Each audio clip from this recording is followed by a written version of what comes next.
Howdy howdy all my DIY nomads. I hope all of you are doing really well today.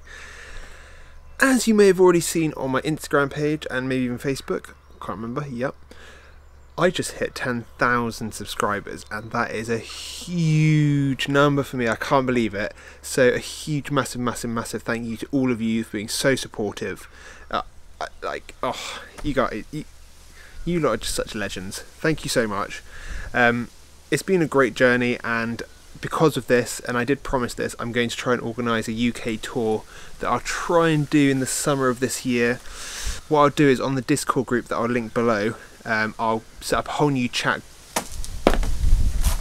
There goes a bit of cardboard. I'll set up a whole new chat room and we'll talk about some cool UK places for me to come visit.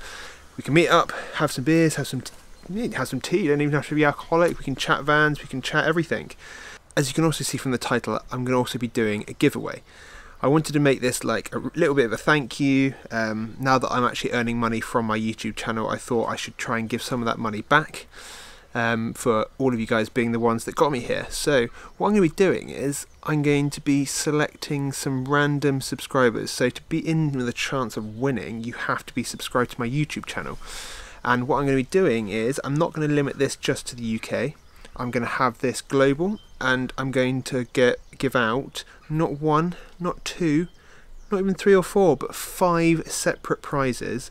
I'm going to be giving out basically some gift vouchers for a tool company in your country, so that you lot can get yourself some tools or some bits that you might be lacking in or something like that, just like a little bit of a stepping stone to help you get into it. What I will do is I will announce who the winners are next week, and I'll give this a week to sort of simmer away. But if I do select you, I'll be contacting you to talk about what country you're from and what tool company you'd like to have a gift voucher from. Other than that, let's get cracking with the rest of this video, and I'm going to just finish up a couple of things on the van. So I've taken all the steels out now. One thing I was going to say is quite a few of you mentioned about making sure I have high shear strength bolts to bolt everything down. So I'm going to say a massive thank you for just making me aware of that.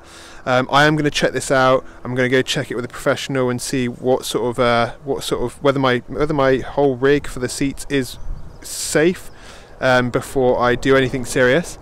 So yeah, massive thank you to you guys. Don't worry, I will get it sorted, and then I'll let you guys know in an update about how that's going. Anyway, pieces are out. I went and got myself some spray paint, which is over there, and I'm going to spray paint these bad boys black. That's all that I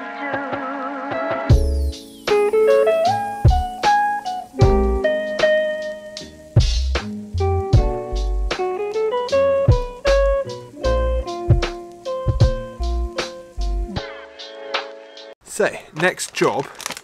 Oh, where's that?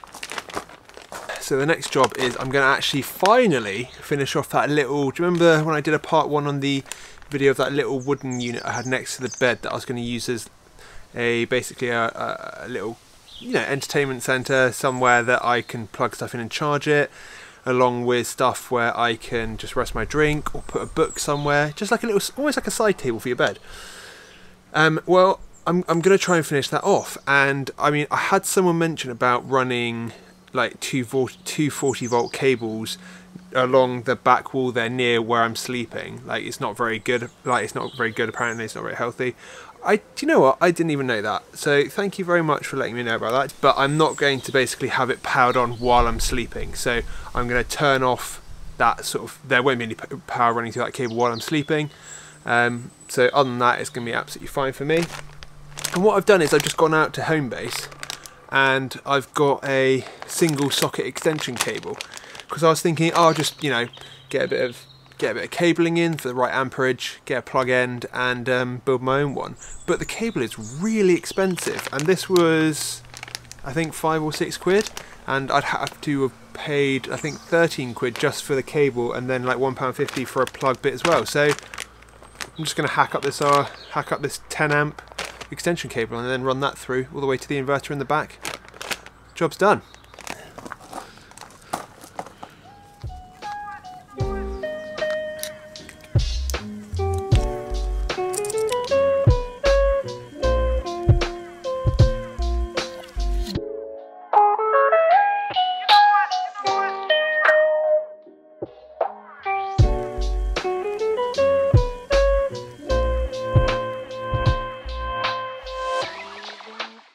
so just at a shot there, I took the unit, cleaned up a couple of things, and I've added this very little tiny shelf for more stuff to go up there. I'm also, once I finally, I don't know what I've done with it, but once I finally find my router, I'm gonna route out a almost like a little I don't know, like a channel, that's the word, a channel along the front here, so that I can put stuff like phones or even wedge like my Nintendo Switch or something. I know Nintendo Switch has a stand at the back, but you can just basically wedge stuff up against there and against the wall so it doesn't just slip off the front and land down here. I then also want to route a couple of shallow circle dishes here that will take a tea mug, so that you can put a tea mug on there and it won't slide around. And then I've added this little doorway down here, which will be hinged and have a beautiful little entrance into all the storage back there. Breathing for you, all that I do.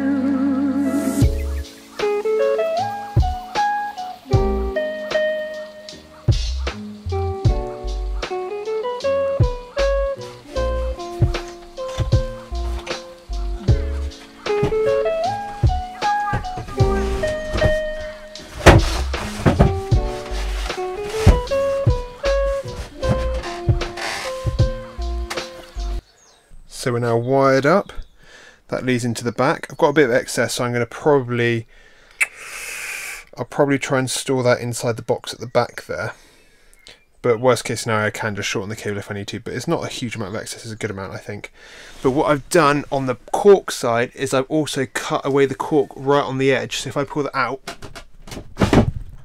you can see it slots perfectly in there. And actually, the cork, funnily enough, gives a lot of resistance, so it actually holds the thing in place really well already, which is really cool.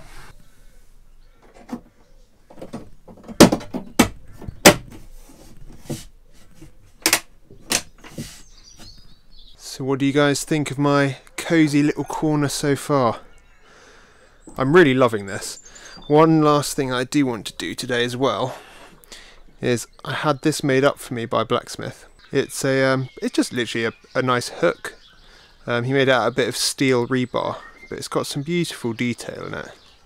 I know it is quite basic, but I really, really do like it. So I need to find a nice pride of place position for this bad boy.